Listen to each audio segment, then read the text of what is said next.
활활 타오르던 햇빛을 뒤로 한 채 어느덧 서늘한 바람이 부는 가을이 찾아왔습니다. 선선한 요즘 같은 날씨에 가족들 혹은 친구들과 함께 전시회를 가보는 건 어떨까요? 서울 국립중앙박물관에서 영국의 명화들을 한가득 전시 중인 거장의 시선, 사람을 향하다 라는 미술 전시회를 소개합니다. 이 전시회는 한국과 영국 수교 140주년을 기념하며 영국 내셔널 갤러리에 소장 중인 명화들을 국내 최초로 공개하는 전시회입니다. 그만큼 큰 화제를 불러 모았는데요.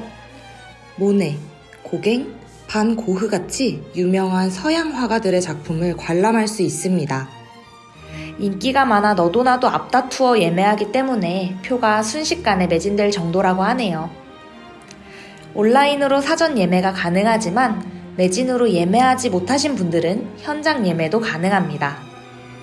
다만 오픈 1시간 전부터 대기하셔야 할 정도로 경쟁률이 치열하다는 점 참고하세요. 그럼 함께 전시를 구경하러 가볼까요? 영국 내셔널 갤러리 명화전에는 총 52점의 명화가 그려진 시간의 순서대로 전시되어 있어 15세기에서 20세기 초까지 유럽 회화의 흐름을 느껴볼 수 있습니다. 또한 각 시대를 테마별로 정리하여 관람에 앞서 친절하게 시대별 그림들의 특징을 설명해 줍니다. 입장 후 동선에 따라 걷다 보니 그림의 주인공이 된 사람들이라는 문구가 보입니다. 은은한 빛으로 비춰진 벽 한 곳에서 존재감을 드러내고 있는 이 문구는 본격적으로 저를 유럽 미술사의 세계로 안내해 주었습니다. 먼저 16세기 이탈리아로 가보겠습니다. 그림의 주인공이 된 사람들이라는 문구에서 힌트를 얻을 수 있다시피 유명한 초상화 몇 점이 문구 옆으로 줄지어 걸려 있습니다. 인간에 대한 관심이 높았던 르네상스 시기에는 초상화가 매우 발전했습니다. 특히 16세기 이탈리아의 초상화 걸작은 그림을 통해 대상의 겉모습뿐만 아니라 성격까지 담고자 했습니다. 가장 첫 번째로 소개된 작품은 도메니코 기를란다요의 소녀라는 작품입니다. 세로 길이가 가로 길이보다 약 1.5배 더 긴 직사각형 목판 캔버스에 한 소녀의 상반신이 가득히 그려져 있습니다. 이 그림에 사용된 템페라 기법은 달걀 노른자를 인료와 섞어 그림을 그리는 방식입니다. 빨리 말라 수정이 힘든 템페라 기법의 특성상 섬세한 선의 묘사가 돋보이는 그림입니다. 어두운 배경의 그림 속 소녀는 눈을 확 사로잡는 강렬한 빨간색 드레스와 목걸이, 그리고 꽃 모양 머리 장식을 하고 있습니다. 단조로운 검정색 배경과 대비되어 소녀에게 입체감과 생동감을 부여합니다. 인물의 성격까지 담고자 했던 르네상스 시대의 초상화답게 소녀의 여린 턱선과 미묘하게 올라간 입꼬리는 보는 이로 하여금 온화한 인상을 줍니다. 이 그림에서 한 가지 눈에 띈 것은 일반적인 초상화와 달리 피사체가 정면에서 살짝 빗나간 측면을 응시하고 있다는 점입니다.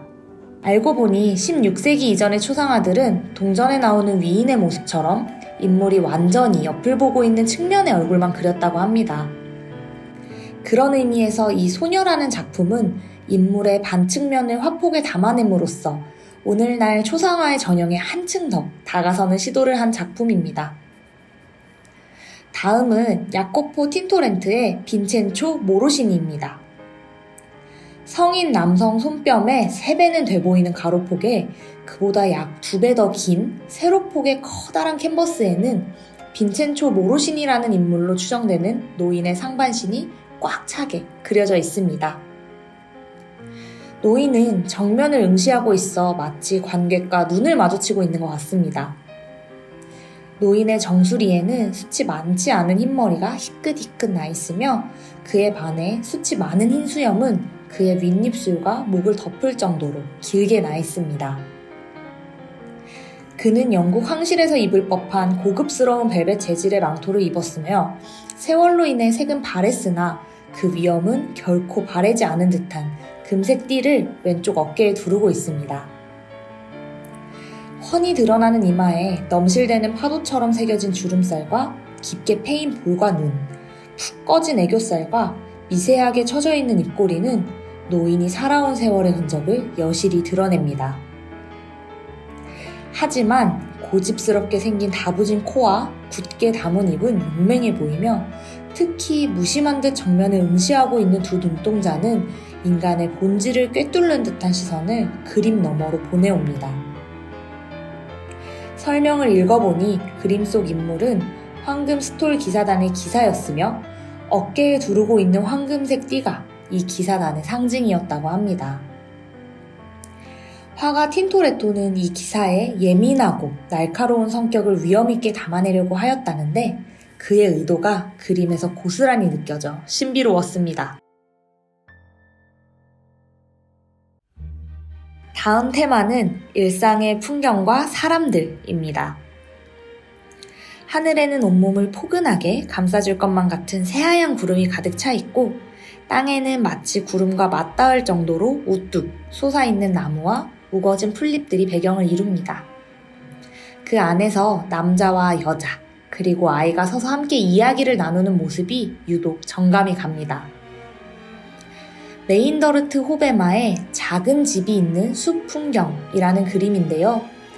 가로 길이보다 세로 길이가 더 긴 직사각형 모양의 캔버스에 그려졌습니다. 파스텔 톤의 하늘과 구름이 캔버스의 반 이상을 차지하고 있어 포근한 느낌을 줍니다. 가까이 다가가서 보니 멀리서는 찾아보기 힘들 정도로 작은 손톱만한 크기의 개를 산책하는 한 남자와 들판을 걷는 남녀, 오두막집 앞에서 밖을 바라보는 한 여인도 보입니다. 보기만 해도 참으로 한가하고 여유롭습니다. 이 작품은 호베마의 고향 암스테르담 근처 숲을 배경으로 그렸다고 하는데요. 있는 그대로의 모습을 사실적으로 표현한 듯 보이지만 사실은 그가 즐겨 사용하는 소재들을 한데 모아 자신의 상상 속 모습을 그린 풍경화라고 합니다. 아무 걱정거리 없이 그저 편안하고 행복해 보이는 그림 속 인물들을 보고 있으니 복잡했던 마음도 금세 사그라드는 것 같네요. 따뜻한 색감의 그림들이 연속적으로 소개되면서 잠시 지루해지던 찰나 이와 정반대의 차가운 색감의 그림이 확 눈에 띕니다. 금방이라도 비바람이 거세게 몰아칠 듯한 흑회색빛의 먹구름이 가득 낀 하늘과 까만 빛의 바다 위 강한 파도를 아슬아슬하게 이겨내고 있는 듯 두 배가 그려져 있습니다. 앞 작품과 마찬가지로 하늘이 캔버스의 반 이상을 차지하고는 있는데 분위기가 어두워 불안한 느낌을 줍니다. 가로 길이와 세로 길이가 차이가 거의 나지 않는 정사각형 모양의 캔버스에 그려진 빌럼 판더 펠더의 강풍 속 네덜란드 배와 작은 배들이라는 그림입니다. 몸을 앞으로 조금 더 기울여 작품을 가까이서 관찰해 봅니다. 작품 아래 부분에 다소 작게 위치한 배들이 마치 사진으로 찍어낸 듯 사실적으로 그려져 있었습니다. 한참이고 그 자리에 서서 몇 분 동안이나 뚫어지게 작품을 응시했습니다. 배뿐만 아니라 일렁이는 바다 물결을 표현한 붓 터치감 또한 크게 돋보였습니다. 정확성과 현실성, 이 두 가지를 모두 추구하는 화가의 화풍을 엿볼 수 있는 작품이었습니다.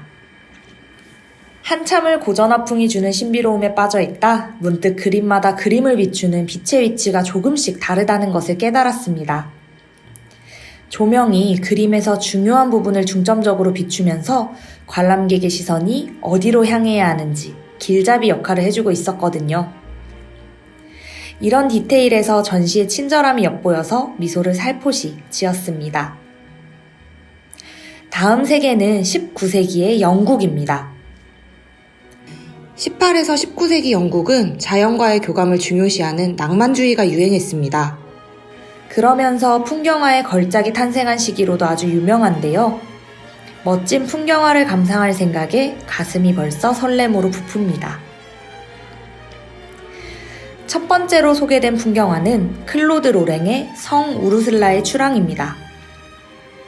초등학생 남자아이의 키만한 가로폭에 그보다 조금 더 짧은 세로폭을 가진 작품입니다. 작품에 대해 설명하기에 앞서 작품 배경에 대해 간단히 이야기를 들려드릴게요.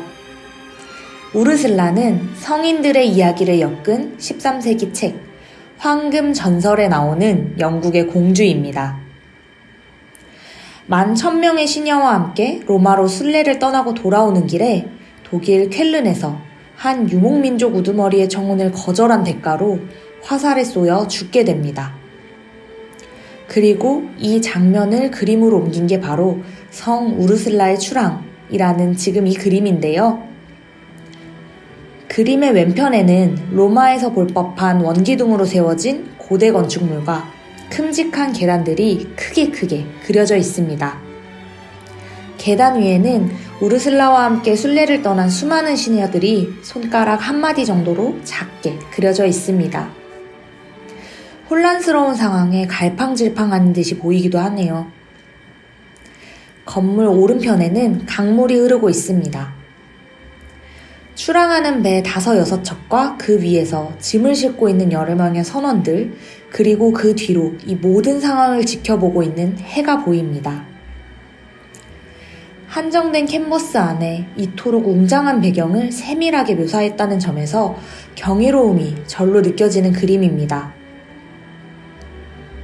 작가 클로드 로랭의 작품에서 빛은 매우 중요한 요소입니다. 이 작품에서 그는 빛의 세밀한 질감 차이로 부드러운 노을을 표현했으며 배에 드리워진 그림자 또한 확실하게 그려냅니다. 금방이라도 그림 속 사람들이 살아 움직일 것만 같은 정교한 풍경화입니다. 다음 작품은 살바토르 로사의 머큐리와 거짓말쟁이 나무꾼이 있는 풍경입니다. 전에 봤던 작품이 가로폭이 초등학생 아이의 키만 했다면 이번 작품의 가로폭은 키가 멀대같이 큰 농구선수만 합니다. 세로폭은 약 1.6배 더 작은 가로로 아주 넓은 작품입니다.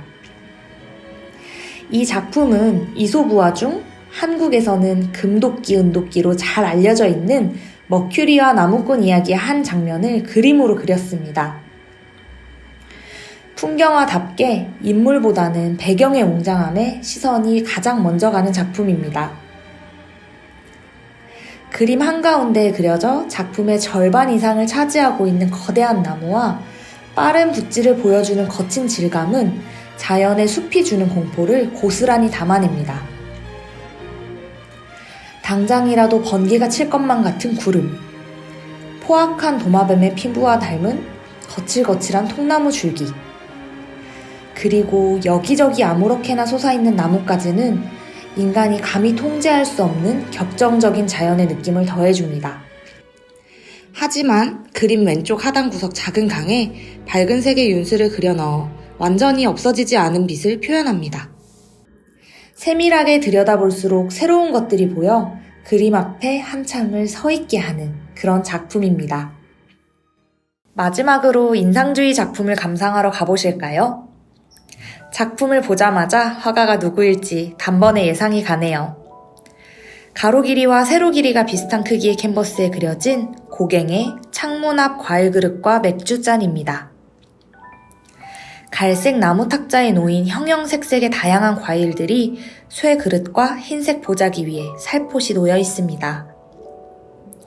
맛있게 잘 익은 듯한 빨간색 사과, 베어 물면 즙이 흘러나올 것만 같은 주황색 오렌지, 호리병 모양을 닮은 초록색 서양배, 탐스러운 과일들이 겹쳐서 묘사되어 있습니다.